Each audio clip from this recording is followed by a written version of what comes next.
वज़ीर आज़म शहबाज शरीफ की ज़ेर सदारत बहबूद आबादी के हवाले से जायज़ा इजलास मुनक़िद हुआ। वज़ीर आज़म को बढ़ती आबादी और नेशनल पॉपुलेशन काउंसिल इजलास की तैयारियों पर ब्रीफिंग दी गई। वज़ीर आज़म शहबाज शरीफ ने नेशनल पॉपुलेशन काउंसिल का इजलास जल्द बुलाने की हिदायत की। कहा, तेज़ी से बढ़ती आबादी मुल्क के लिए सबसे बड़ा चैलेंज है। Deputy bureau chief Islamabad Azhar Farooq इस मुतालिक अपडेट करेंगे। कहिए अज़हर। जी, वज़ीर-ए-आज़म की सदारत में ये अहम तरीन इजलास हुआ। इस इजलास को मुल्क की बढ़ती हुई आबादी और नेशनल पॉपुलेशन काउंसिल के हवाले से तैयारियों के हवाले से तफसीली तौर पर ब्रीफ किया गया।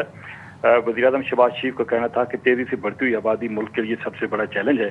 उन्होंने कहा कि बढ़ती हुई आबादी पर काबू पाने के लिए इक़दाम और बहबूद आबादी को कौमी फरीज़ा समझना होगा। इस मौके पर वज़ीर-ए-आज़म ने यह भी कहा कि आबादी में तवाज़ुन ही पायदार कौमी तरक्की की ज़मानत है। आबादी की मनसूबाबंदी को कौमी तरक्की, मुआशी इस्तेहकाम और इंसानी वसाइल की बेहतरी से आमांग करने की ज़रूरत है। वज़ीर-ए-आज़म ने यह भी कहा कि बढ़ती हुई आबादी पर काबू पाने के लिए मौसर अवामी आगाही मुहिम जो है वो चलाने की ज़रूरत है। वज़ीर-ए-आज़म ने यह भी हिदायत की कि नेशनल पॉपुलेशन काउंसिल का इजलास जल्द अज जल्द बुलाया जाए।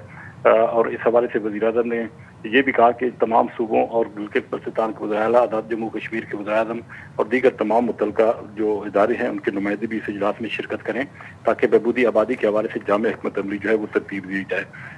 इजलास को यह भी बताया गया कि नेशनल पॉपुलेशन काउंसिल सेक्रेटेरिएट के ऑपरेटिंग तरीक़ाकार को तैयार कर लिया गया है और इस हवाले से इस प्लान के तहत पॉपुलेशन ग्रोथ रेट को मौजूदा 2.55% से कम करके 2035 तक 1.25% तक ले जाने का हदफ जो है वो रखा गया है।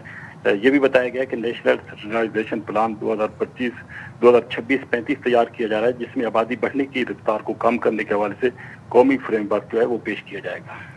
शुक्रिया आपका अज़हर।